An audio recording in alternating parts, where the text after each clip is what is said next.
오늘 말씀의 제목을 이렇게 정해봤습니다. 나는 신앙의 경주자입니다 라는 말씀으로 함께 은혜를 나누려고 합니다. 여러분, 인생 가운데 살아가면서 행복했던 순간들이 아마 다 누구나 있으셨을 것입니다. 이렇게 질문하면 어떤 분들은 각자가 느끼는 행복의 기준이 다르다 보니 생각하는 어떤 행복의 순간들이 다르시겠죠. 어떤 사람은 자기가 원하는 대학에 입학했을 때가 가장 행복했던 순간으로 꼽으실 수 있고요. 또 어떤 사람은 사랑하는 사람과 결혼했을 때가 아마 가장 행복했던 순간으로 꼽으실 수 있을 것입니다. 또 어떤 분은 내 이름으로 된 집을 구매했을 때 행복했다라고 말하시는 분들도 아마 있을 것입니다. 이처럼 사람마다 그 기준이 다르기 때문에 모두가 행복이라는 그 기준의 그 상황과 그리고 환경이 아마 다를 줄 믿습니다. 지금 풍성한 삶으로의 초대라는 양육 프로그램이 진행 중에 있습니다. 많은 분들이 신청해 주셔서 진행하고 있고 1대1로 진행하면서 참 많이 저도 경험하게 됩니다. 관심 있는 분들은 그 프로그램이 어떻게 되고 있는지, 성경 공부가 재미있는지 없는지 물어보시는 분들도 계시지만 대부분의 성도들은 나와는 별 상관없는 일처럼 생각하시는 분들이 있으신 것 같더라고요. 근데 여러분, 정말 중요하게 말씀드리지만 다시 말씀드리지만 포도나무교회 성도라고 한다면 반드시 이 과정을 수료하셔야 합니다. 남녀노소 예외입니다. 그리고 지금 심지어는 지금 협동하는 목사님과 그리고 동역자들까지도 다 이 프로그램을 하려고 진행을 계획하고 있습니다. 풍성한 삶으로의 초대 3과를 진행하고 있는데요. 이 세 번째 과의 주제가 이야기가 무엇이냐면 진정한 행복에 대한 이야기를 그곳에 담겨져 있습니다.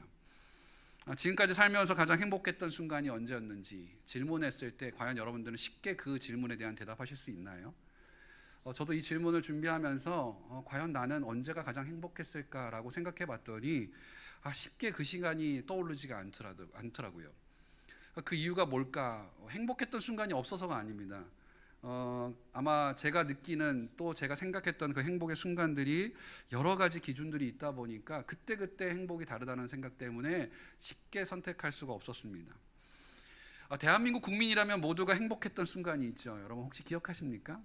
언제가 대한민국 국민으로서 가장 행복하셨습니까? 딱 꽂는다면 아마 저는 이건 것 같아요. 바로 2002 한일 월드컵 때였다는 생각이 듭니다. 그때는 남녀노소를 불문하고 모두가 행복했고 그리고 하나 되어서 기뻐했던 순간으로 제 머릿속에 그리고 많은 국민들 속에 머릿속에 남겨 있는 것 같습니다. 당시에 그때 우리 대한민국 국가대표를 맡았던 감독의 이름이 누구죠? 네? 이름이 누구죠? 거스 히딩크였죠. 이 이름은 기억하지도 잊어버리지 않는 것 같아요. 벌써 띄워주셨네요. 당시 거물급 감독을 데리고 오면서 정말 많은 일들이 있었습니다. 저도 이제 예전의 일들을 이렇게 추억을 되새기면서 그때 거스 히딩크 감독을 데리고 오게 된 그 배경들을 다시 한번 영상을 통해서 보게 됐어요. 거스 히딩크 감독은 저희 나라를 감독으로 올 마음이 추워도 없었더라고요. 그래서 근데 이제 한국 대표팀들이 한국 사람들이 그것을 자신을 초청하려고 하니까 말도 안 되는 조건들을 붙였다라고 이야기합니다. 그 조건 가운데 내가 언제든지 선수를 차출하면 그 선수를 차출할 수 있게끔 만들어줘야 되고 또 한 가지 너희들은 그러니까 자신의 연봉 외에 나머지 100억이라는 돈을 준비해 두어라. 그래서 그 돈을 언제든지 쓸 수 있게끔 만들어줘야 된다라는 이야기를 했습니다. 그거를 결정하는 데까지가 최 10일이 결정 시간이 걸리지 않았다고 이야기하더라고요. 그 이야기를 듣고 그 당신의 조건을 다 들어주겠습니다라는 말을 듣고 이 거스 히딩크 감독이 그래 저 나라는 뭔가 희망이 있겠구나라는 생각에 저희 나라 감독을 수락했다고 이야기하더라고요. 그런데 이런 기대와 달리 여러분 잘 아시는 것처럼 그 히딩크 감독의 시작이 좋지 않았죠. 월드컵을 준비하는 1년의 시간 동안 중간에 치러졌던 대회에서 아주 처참한 성적표를 받게 됩니다. 대회를 나가고 경기를 할 때마다 몇 대 몇으로 지게 됐냐면 그들과 대등한 실력을 가지고 있어야만이 월드컵을 나가서도 그때 우리나라의 꿈이 뭐냐면 16강 진출이었거든요. 그렇게 꿈을 가지고 있던 16강을 들어가려면 그 목표를 이루기 위해서라면 유럽에 있는 강호들과 대등한 경기력을 가지고 있어야만이 16강에 들어갈 수 있었다라는 거예요. 그런데 그 전에 이루었던 그 대회 이름이 잘 기억이 안 나는데 그 대회에 나갔는데요. 만나는 국가마다 5대0으로 지게 되는 거예요. 그래서 그때 당시에 히딩크 감독의 별명이 뭐냐면 5대빵 감독이라는 오대영이라는 감독 이름을 별명을 짓게 되었던 모습을 보게 됩니다. 그때부터 사람들의 질타가 시작이 되죠. 저렇게 많은 조건들 그리고 많은 비용을 들여서 감독을 데리고 왔는데 결국 그 감독이 한 것은 5대 빵이라는 결과밖에 이루지 않는구나. 사람들의 많은 질타와 국민들의 막 그런 어떤 이야기들이 참 많이 있었습니다. 그런데요, 유일하게 그런 많은 질타 속에서 흔들리지 않았던 한 인물이 있었어요. 그게 누군지 아십니까? 거스 히딩크 감독이었어요. 사람들이 그렇게 그의 방법론 그리고 선수 착출에 대한 차출의 문제가 있다라고 많은 사람들이 이야기했음에도 불구하고 그는 굳건히 자신의 소신대로 국가 대표들을 이끌어갔던 그 모습을 보게 됩니다. 이런 불안한 마음을 가지고 기대를 갖고 시작했던 이 월드컵에서 한국은 예상의 결과를 내기를 시작했죠. 48년 동안 한 번도 우승을 이겨본 적이 없어요. 우승이 아니라 경기에서 이겨본 적이 없었어요. 그런데 조천수를 했는데요. 조가 좋지 않았어요. 아시다시피 조에서도 우리나라가 가장 순위가 낮았던 그런 결과를 조편성을 받게 됐습니다. 희망적이지 않았죠. 그런데 폴란드와의 첫 경기에서 어떻게 됐습니까? 48년 만에 첫 승을 거두게 됩니다. 대한민국이 난리가 났죠. 2대0으로 이기면서 사람들이 연호하기를 시작했고요. 길거리로 쏟아져 나오면서 대한민국을 외치는 그런 모습들을 보게 됩니다. 그렇게 시작을 하고 나서 미국과 1대1로 비기게 됐고요. 그 다음에 만나게 됐던 또 팀과도 경기를 이기게 되면서 그날 우리가 16강에 진출하게 되는데 조 몇 위로 16강에 진출했는지 혹시 기억하시나요? 20년 전 이야기니까 기억을 못 하시겠죠. 저도 사실은 기억을 못 했는데요. 이번에 찾아보니까 그때 당시에 저희가 조 1위로 올라갔어요. 1승만 하는 것이 목적이었고 16강 진출이 목적이었는데도 불구하고 조 1위로 모든 강호들을 다 제끼고 조 1위로 16강에 진출했던 그런 기염을 토했던 역사가 있습니다. 대한민국 사람들이 난리가 났겠죠. 국민들이 온통 밤을 잠을 안 자고요. 그때 당시에 기억에 남는 것은 버스에 사람들 올라가고 길거리에서 난리를 치고 음식점마다 다 음식을 공짜로 주기도 하고요. 학교에 휴교령이 벌어지고 직장을 가지 않아도 모든 것들이 다 용납됐던 그런 시대가 그때였던 걸로 기억이 납니다. 월드컵이 끝나지도 않았어요. 그냥 16강 진출뿐이었는데도 불구하고 마치 모든 꿈을 이룬 것처럼 온 국민들이 기뻐하고 흥분해 있었던 그런 시간들이 2002년 6월에 있었던 일이었습니다. 그런데요, 이렇게 많은 사람들이 흥분해하고 기뻐하는 순간에 유일하게 한 사람만은 기뻐하지 않았어요. 그게 여러분 누군지 아십니까? 그게 바로 거스 히딩크였어요. 당시에 그 거스 히딩크가 당시 언론과의 인터뷰에서 그가 남겼던 말이 있습니다. 한국말로 남기긴 했지만 한국말로 적혀 있긴 했지만 영어로는 뭐죠? I'm still hungry라는 그 말을 남겼습니다. 나는 아직 배가 고프다는 거예요. 그리고 그가 또 남겼던 유명한 말이 우리는 아직 세계를 더 놀랍게 할 수 있다라는 이야기를 남겼던 그런 기억을 기억하고 있습니다. 이 거스 히딩크가 그렇게 말했을 때 사람들은 사실 잘 믿지 않았습니다. 누구도 언론사에서 믿지 않았죠. 아시아의 작은 나라가 그것도 축구에서 단 한 번도 이겨보지 못한 나라가 월드컵을 개최했다는 이유만으로 그가 더 큰 성적을 낼 거라는 것은 아무도 기대하지 못했죠. 그런데 거스 히딩크 감독이 약속했던 것처럼 실제로 16강을 만족하지 않고 8강에서 이탈리아를 물리치죠. 그러면서 4강이라는 것에 안착하게 되는 모습들을 우리가 기억에 남고 있습니다. 대한민국 역사상 축구 역사상 전무후무한 일이겠죠. 지금으로 생각한다면 지금도 아무리 축구 국가대표팀이 훌륭한 선수들이 많이 포진돼 있다 할지라도 이 16강을 넘어서 4강까지 올라가기라는 사실은 쉽지 않은 부분이라는 생각이 듭니다. 저는 설교를 준비하면서 이 히딩크 감독이 했던 이 말이 제 머릿속에 나왔습니다. I'm still hungry. 나는 아직 배가 고프다라는 말. 이 말은 단순한 스포츠 용어가 아닙니다. 저는 이것이 신앙인들이 가져야 할 마음가짐이라는 생각이 들었어요. 나는 아직도 주님을 더 알고 싶고 그리고 주님께 더 가까이 가고 싶습니다 라는 신앙의 고백이 사실 우리에게 있어야 되는 믿음의 고백이라는 생각이 듭니다. 사랑하는 여러분, 여러분은 이런 신앙의 갈망이 있으십니까? 이상하게도요, 신앙생활을 오래 하시면 오래 하실수록 이 갈망이 더해져야 함에도 불구하고 한국에 있는 많은 신앙인들의 모습을 보면 신앙의 연수가 가면 갈수록 이 신앙의 갈망이 점점 줄어든다는 생각이 듭니다. 그런데 오늘 우리가 읽었던 바울의 편지, 우리가 빌립보서 말씀을 보고 있죠. 에베소서 말씀도 봤고 빌립보서 말씀을 보면서 느끼는 것 중에 하나가 뭐냐면요, 이 바울이 꼭 히딩크 감독 같다는 생각이 들었어요. 수많은 사람들이 돌을 던지고 그를 욕하고 그를 어떻게 해서든지 감옥에 가두려고 하지만 그는 그곳에 만족하지 않았죠. 늘 배고파했고 늘 목말라했어요. 죽을 수도 있는 그 현장 속에서 다시 그곳에 뛰어들어가서 하나님의 복음을 전했던 삶을 살았던 인물이 바로 바울이었다는 것입니다. 다른 말로 바울은요, 신앙의 갈망이 있었던 사람이라는 것입니다.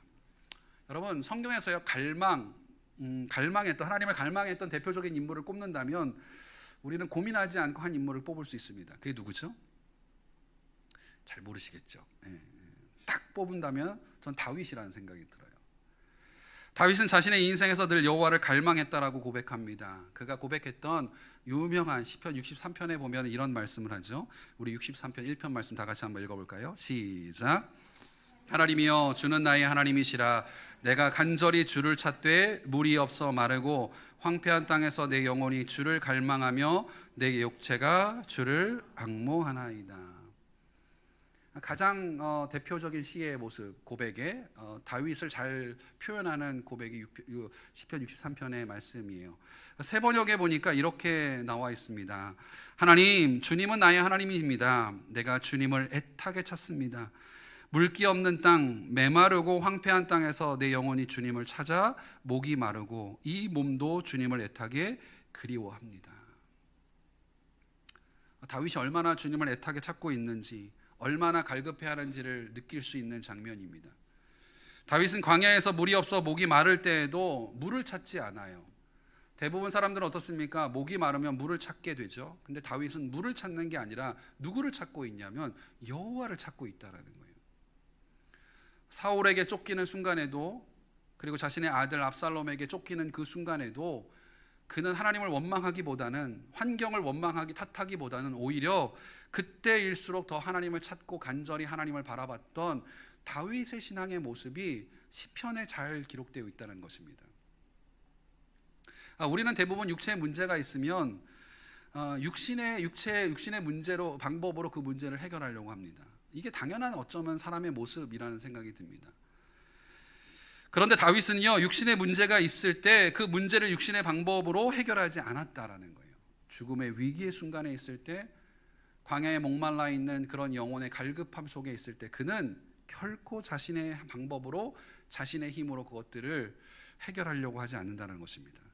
그 문제를 가지고 어떻게 했습니까? 하나님 앞에 나아갔다는 거예요. 하나님을 찾았고 그 하나님을 의지하는 모습이 시편 곳곳에서 다윗의 고백을 통해서 우리가 경험하게 됩니다. 여러분, 어떻게 이럴 수 있을까요? 아까 예배를 준비하면서 우리 간사님과 잠깐 이런저런 이야기를 나누었어요. 그래서 간사님과 저하고 한 가지 탁 통했던 부분이 하나가 있었는데, 그게 뭐냐면요, 대부분의 사람들은요, 어떤 문제가 있으면요 하나님을 잘 안 찾아요.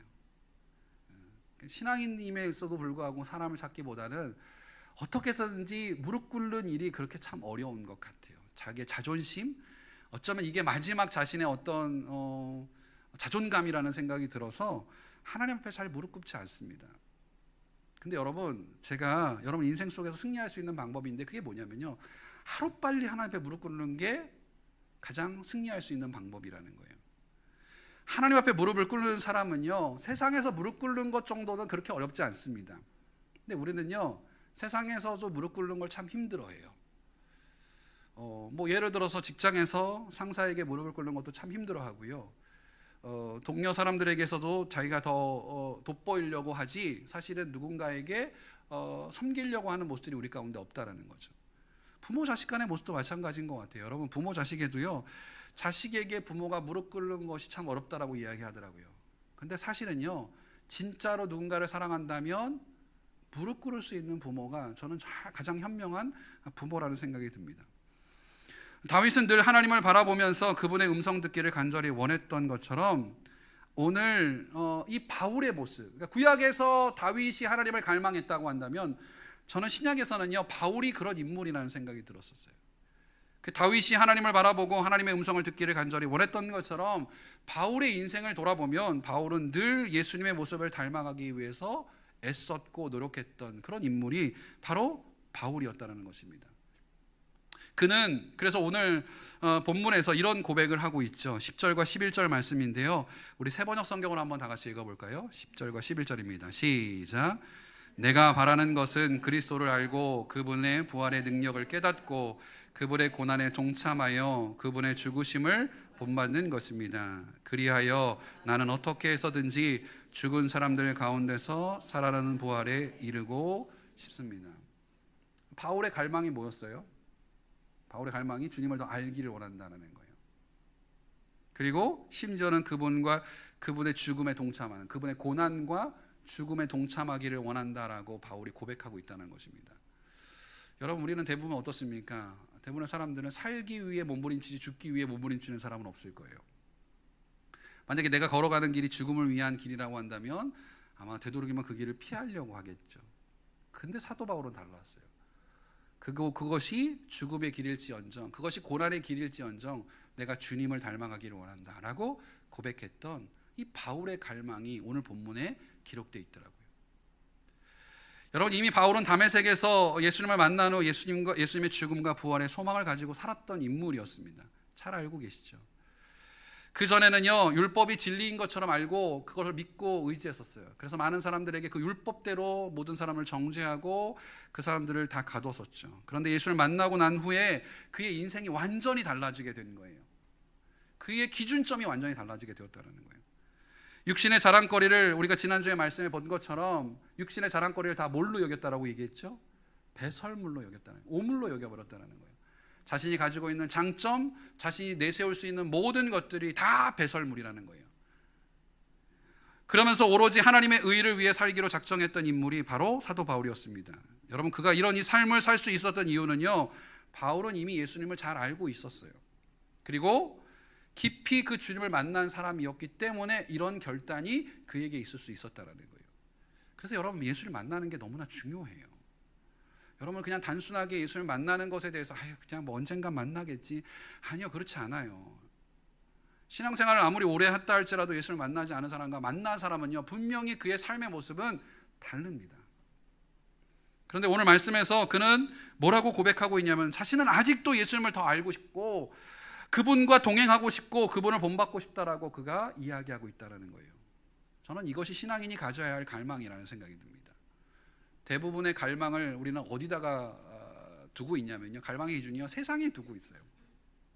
세상에서 좀 더 좋은 것, 세상에서 좀 더 높은 곳, 세상에서 좀 더 많은 것들을 누리길 원하는 마음들이 우리 가운데 있다라는 것입니다. 그런데 바울은 여전히 자신이 배고픈 사람이라고 고백하면서 자신의 목표가 아직 이루어지지 못했다라는 것을 인정하는 모습이 있다는 것입니다. 그것이 12절 말씀이죠. 우리 12절 말씀 한번 다 같이 읽겠습니다. 세 번역으로 읽겠습니다. 시작. 나는 이것을 이미 얻은 것도 아니며 이미 목표점에 다다른 것도 아닙니다. 그리스도 예수께서 나를 사로잡으심으로 나는 그것을 붙들려고 쫓아가고 있습니다. 여러분, 이것이 어쩌면 바울의 솔직한 고백인 것 같아요. 바울의 인생 속에서 가장 솔직한 고백. 바울의 신앙은 예수님을 만난 것으로 끝나지 않았습니다. 여전히 경주가 진행 중임을 그는 말하고 있다는 것입니다.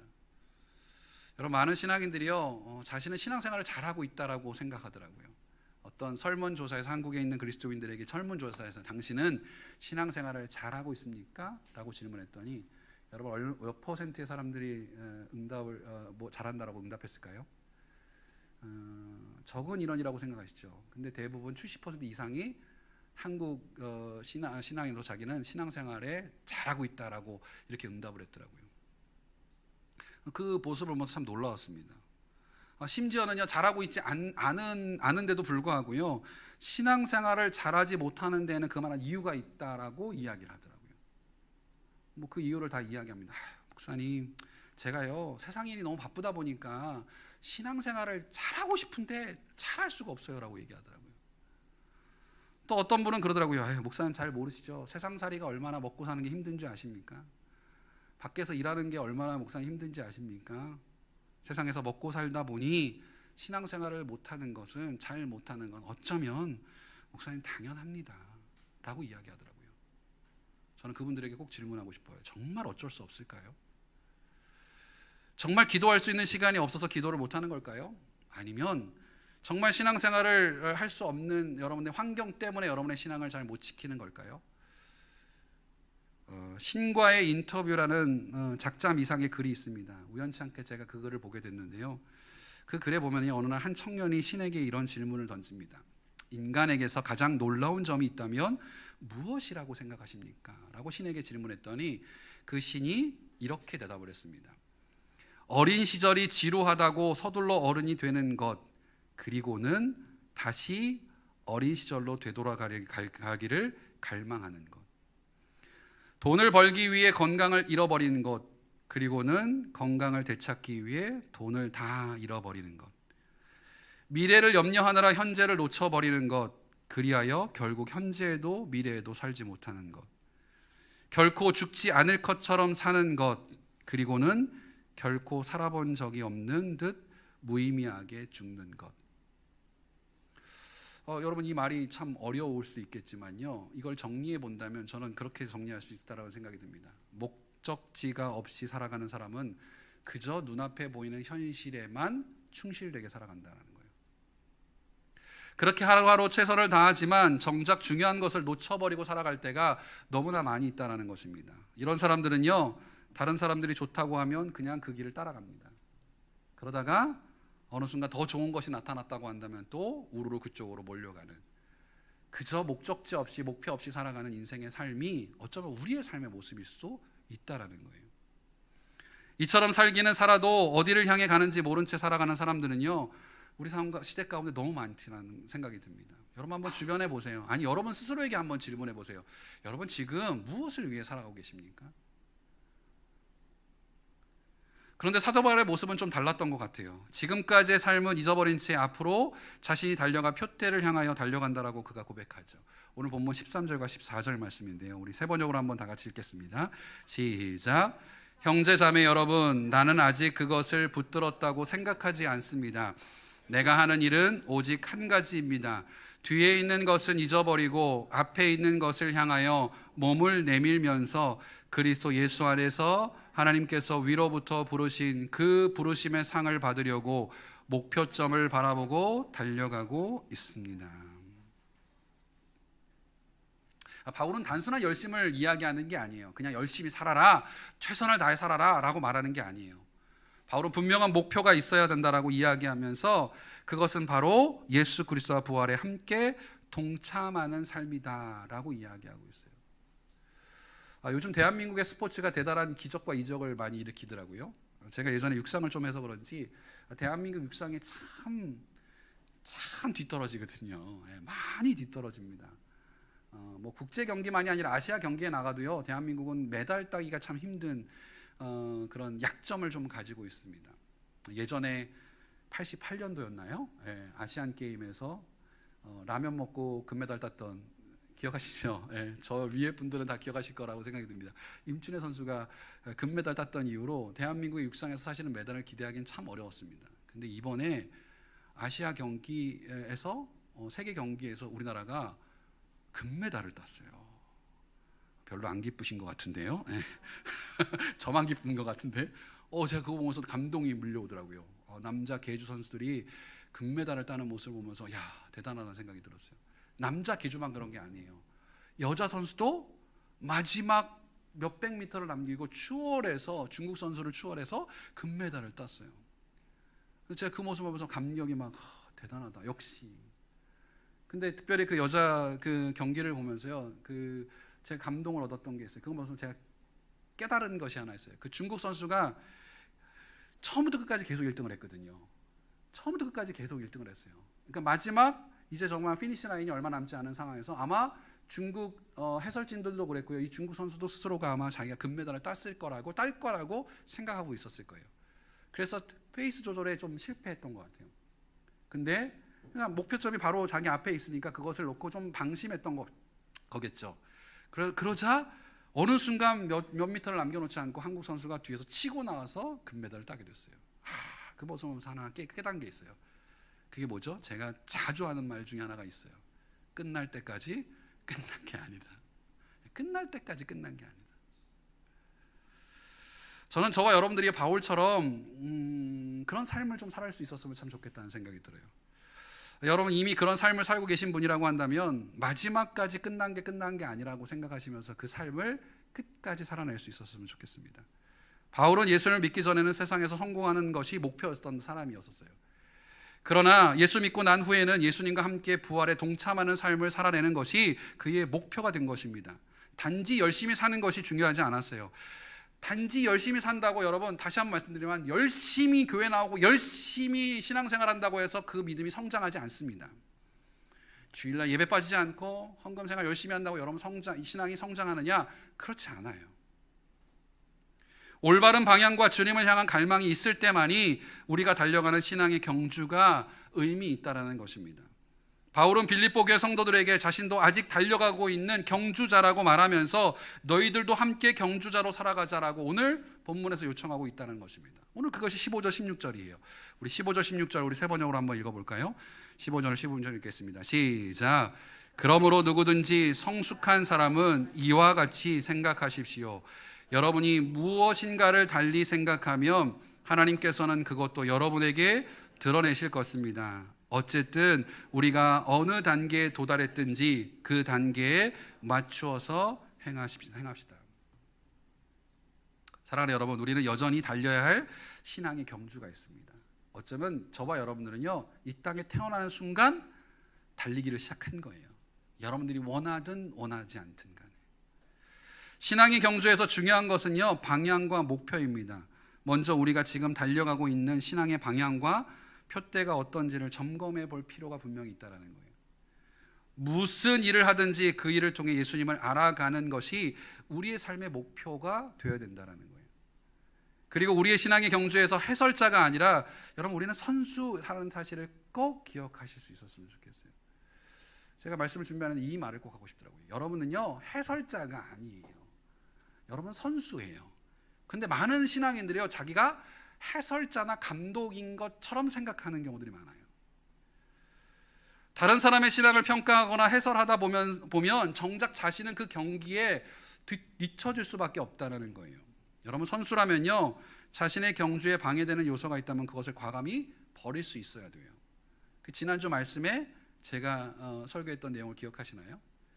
버리지 못하면 그것이 오히려 우리의 삶을 막을 수 있다라고요.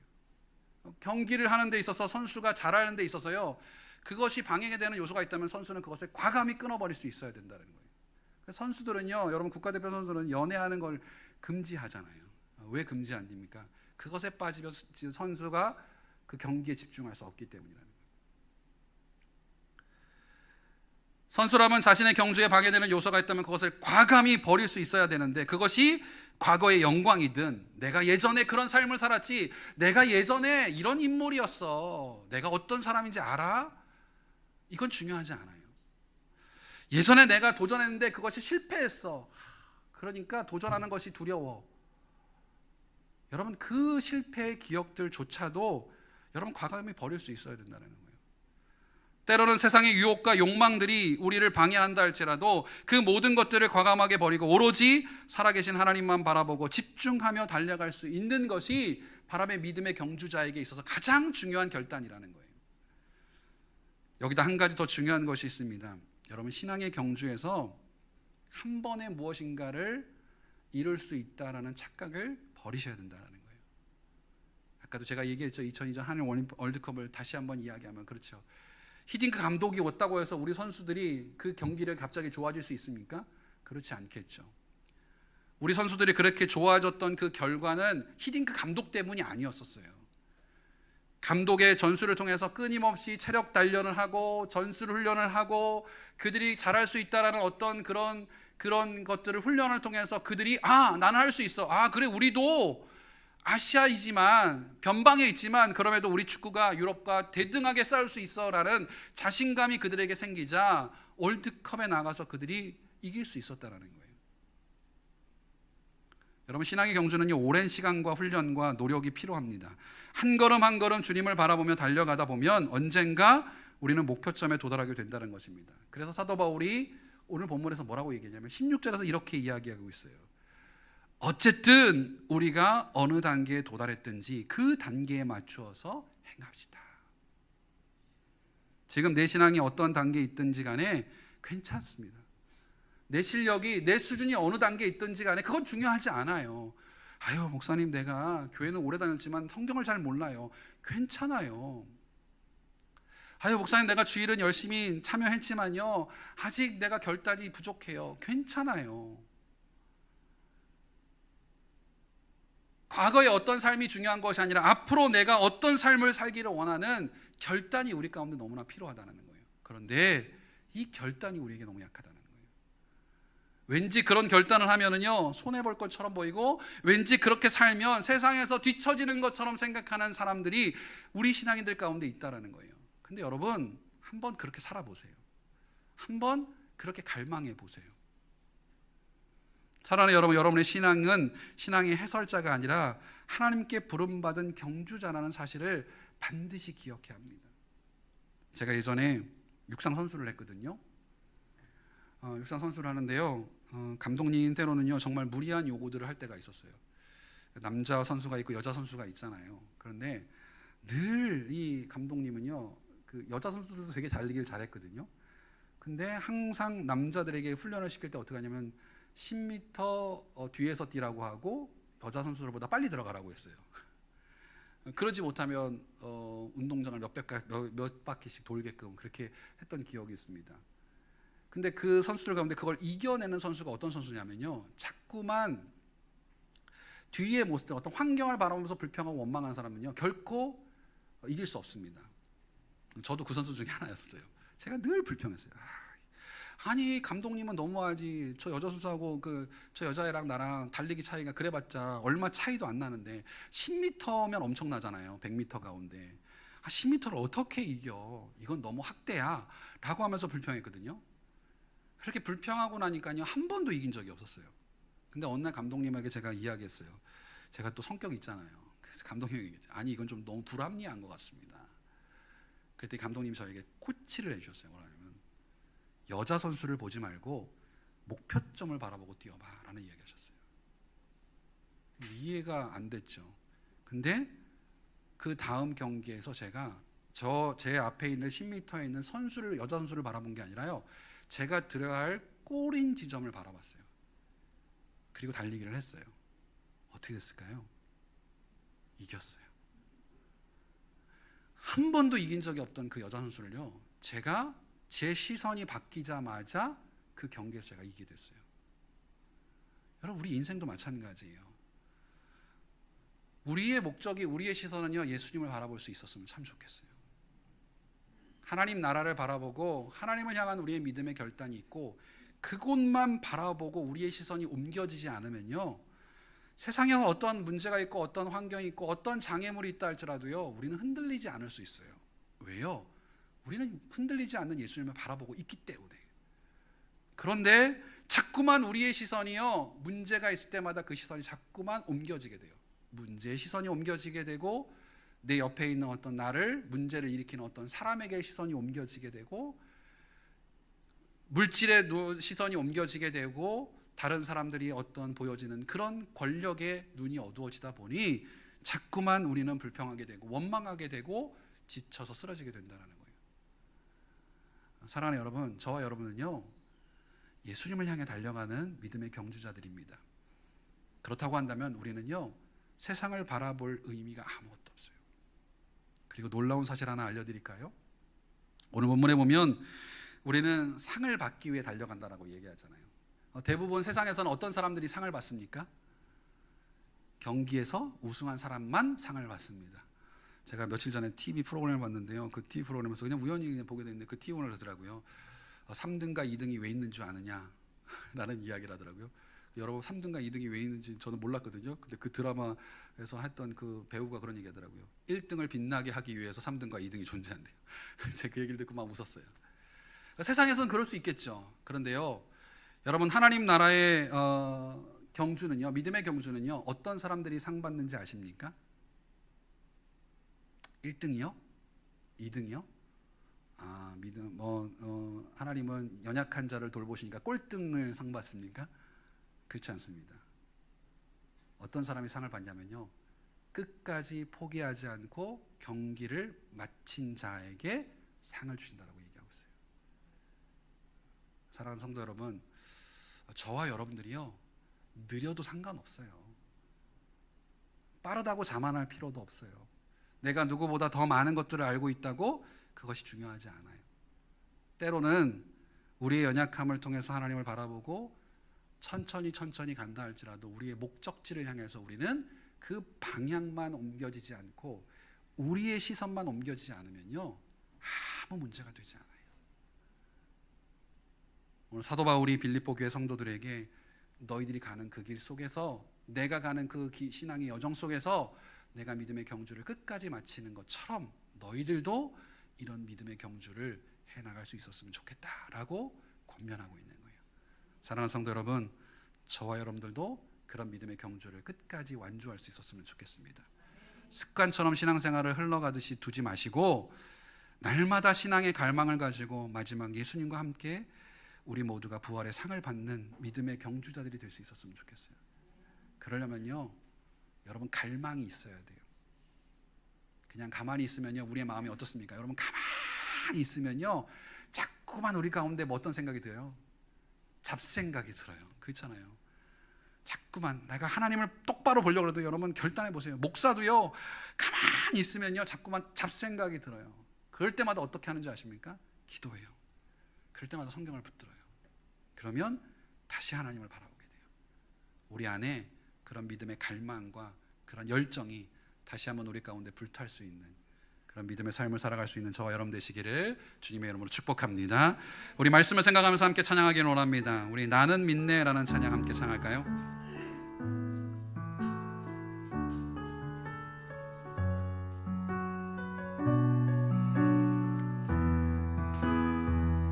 내게 허락한 시련을 통해, 내게 허락하신 시련을 통해 나의 믿음 더욱 강하게 자라나고, 험한 산과 골짜기 지나는 동안 주께 더 가까이 나를 이끄시네. 내가 겪는 시험이 어렵고 힘겨워도 내 주님보다 크지 않네. 내 앞에 바다가 갈라지지 않으며 주가 나로 바다 위 걷게 하리. 나는 믿네. 주의 능력으로 내 삶 새롭게 되리. 나는 믿네. 주의 능력으로 담대히 나가리라. 주와 함께 싸워 승리하리라. 날마다 믿음으로 나 살아가리. 우리 다시 한번 처음부터 고백합니다. 내게 허락하신 시련을 통해 나의 믿음 더욱 강하게, 나의 믿음 더욱 강하게 자라가고, 험한 산과 골짜기 지나는 동안 주께 더 가까이 나를 이끄시네. 내가 겪는 시험이 어렵고 힘겨워도 내 주님보다 크지 않네. 내 앞에 바다가 갈라지지 않은 주가 나로 바다 위 걷게 하리. 아멘. 나는 믿네. 주의 능력으로 내 삶 새롭게 되리. 나는 믿네.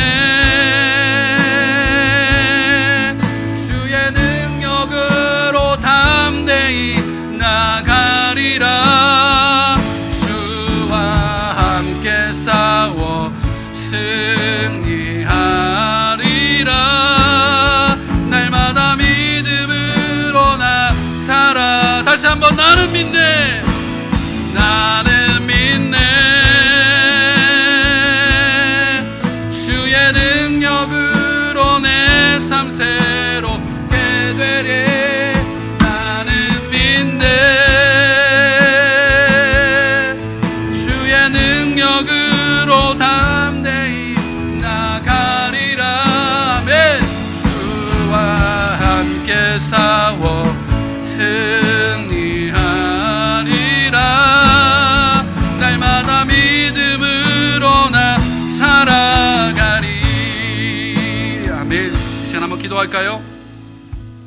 그래, 여러분, 우리의 바다가 갈라지지 않는다라고 해서 예수님의 능력이 없는 게 아니잖아요. 바다가 갈라지지 않으면요, 하나님은 우리를 물 위로 걷게 하실 거예요. 그리고 하나님은요, 우리 혼자 싸우게 그냥 내버려 두시는 분이 아니라 우리와 함께 싸우시는 분이라는 거예요. 그러니 여러분, 여러분의 인생을, 여러분의 문제를 좀 하나님 앞에 좀 맡기세요. 그리고 기도하세요. 왜 기도하지 않아요? 왜 하나님을 의지하지 않아요? 왜 하나님 앞에 무릎 꿇지 않는 거예요? 하나님 앞에 왜 여러분의 인생의 문제를 놓고 하나님 나 할 수 없어요 라고 말하지 않는 거예요? 오늘 이 시간 그렇게 한번 기도하기를 원합니다. 하나님, 나는 할 수 없지만 주님의 능력으로는 감당할 수 있습니다. 주님의 능력으로 그 모든 일들이 가능함을 믿습니다. 주님, 오늘도 주님을 의지합니다. 주님을 바라봅니다. 주님과 동행하는 믿음의 결단이 우리 가운데 있게 하여 주옵소서. 우리는 믿음의 경주자들인데 그 경주에서 우리는 때로는 지치고 힘들고 넘어지고 포기하고 싶을 때가 너무나 많이 있지만, 그럼에도 불구하고 내가 주님을 바라보고 오늘도 달려갑니다. 주님, 우리 가운데 새 힘을 주시고 능력 주시고 지혜를 달라고. 그래서 이 믿음의 경주에서 결코 포기하지 않게 해달라고. 다 같이 한번 그런 믿음의 결단을 통해서 하나님 앞에 나아갈 수 있는 시간들 되기를 원합니다. 시간 다 같이 한번 우리 통성으로 함께 기도하며 나가기를 원합니다. 거룩하신 아버지 하나님, 감사합니다. 오늘도 주님 앞에 나아갑니다. 주님, 오늘도 주님의 말씀을 의지하며 나아가기를 원합니다. 주님, 오늘도 담대히 나아가는 믿음의 결단들이 우리 가운데 있을 수 있도록 아버지 하나님께서 우리 가운데 은혜를 더하여 주시옵소서. 때로는 하나님, 우리가 너무나 힘들고 어려워 하나님, 우리가 달려가는 이 경주를 포기하고 싶을 때가 너무나 많이 있음을 보게 됩니다. 주님, 그럼에도 불구하고 하나님은 우리와 함께 하심을, 우리 하나님의 능력이심을 하나님 우리가 믿습니다. 오늘도 그 주님의 은혜를 바라봅니다. 오늘도 하나님께서는 우리 가운데 말씀하시는 주님이시며 나와 함께 하시는 주님이심을 하나님 믿습니다. 오늘도 담대히 주님을 의지하며 나가기를 원합니다. 하나님, 우리의 삶을 주님께 내려놓기를 원합니다. 주여, 기도하기를 원합니다. 주님 앞에 무릎 꿇기를 원합니다. 주님, 우리 가운데 담대한 능력을 허락하시고 하나님, 우리 가운데 말씀하시는 그 주님의 의지하며 날마다 주님과 동행하는 은혜가 있기를 간절히 소망합니다.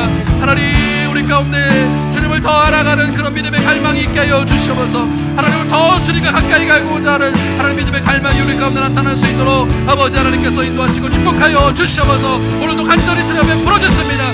주님 믿습니다. 주님, 우리 가운데 능력을 행하실 주님을 믿습니다. 하나님, 우리 가운데 하나님 담대한 주님의 믿음을 가지고 나아갈 수 있도록 인도하여 주시고, 오늘도 우리를 통해 역사하실 주님을 기대하며 나아갑니다. 하나님, 나는 할 수 없지만 주님은 하실 줄 믿습니다. 하나님, 우리를 통해 역사하실 그 주님을 온전히 의지하게 하시고 온전히 바라보게 하여 주시고, 오늘도 우리 가운데 말씀하시는 그 주님의 음성을 듣고 담대하게 나아갈 수 있는 거룩한 주의 백성을 낼 수 있도록 하나님 인도하여 주시면서 우리의 눈물을 주님께서 붙잡아 주시고 우리의 갈급함을 주님께서 해결하여 주셔서 온전히 주의 은혜 가운데 날마다 살아갈 수 있도록 아버지 하나님께서 인도하여 주시면서 하나님, 아버지 하나님, 주님 더 담대하게 하여 주시면서 더 주님을 사랑하게 하여 주시면서 더 주님을 의지하게 하여 주시면서 더 주님을 바라보며 나갈 수 있는 믿음의 경주를 낼 수 있도록 아버지 하나님께서 역사하시고 하나님 인도하여 주시면서 주님 사랑합니다. 주님 의지합니다. 주님 바라봅니다. 하나님의 놀라우신 하나님의 축복의 은혜가 우리 가운데 넘쳐날 수 있도록 아버지 하나님께서 날마다 우리 가운데 새 힘과 새 능력을 허락하여 주시옵소서.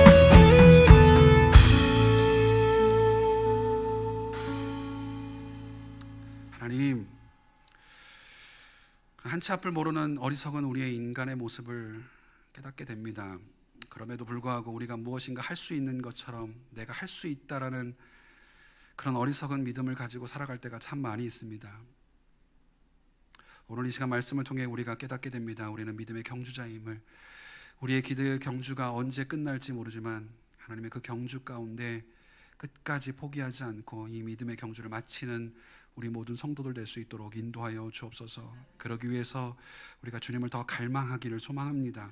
세상의 것에 우리의 마음이 빼앗기거나 우리의 시선이 빼앗기지 않도록 인도하시고, 날마다 주님을 바라보게 하시고, 날마다 주님과 동행하는 믿음의 결단이 우리 가운데 있을 수 있도록 하나님께서 축복하여 주옵소서.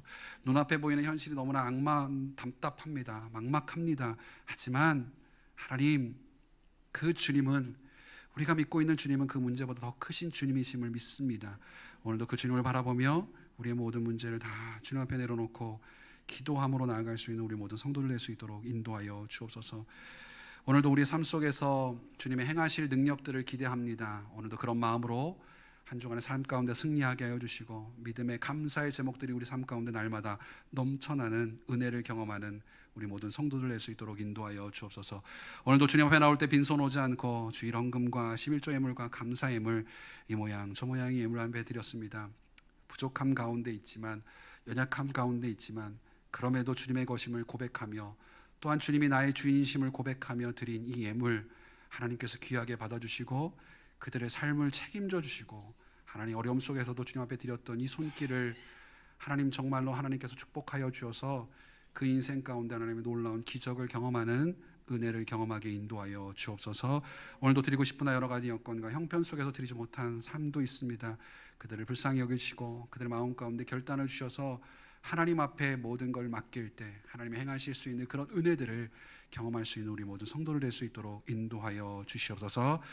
이제는 우리 구주 예수 그리스도의 은혜와 하나님 아버지의 무한하신 사랑하심과 성령님의 교통하심의 은혜가 오늘도 우리를 지키시고 우리와 함께 하시는 그 주님의 능력을 바라보며 달려가는 우리 모든 성도들의 삶의 머리 위에와 그 가정 위에, 사업장과 자녀들 위에 이제로부터 영원토록 함께 있을지어다. 아멘.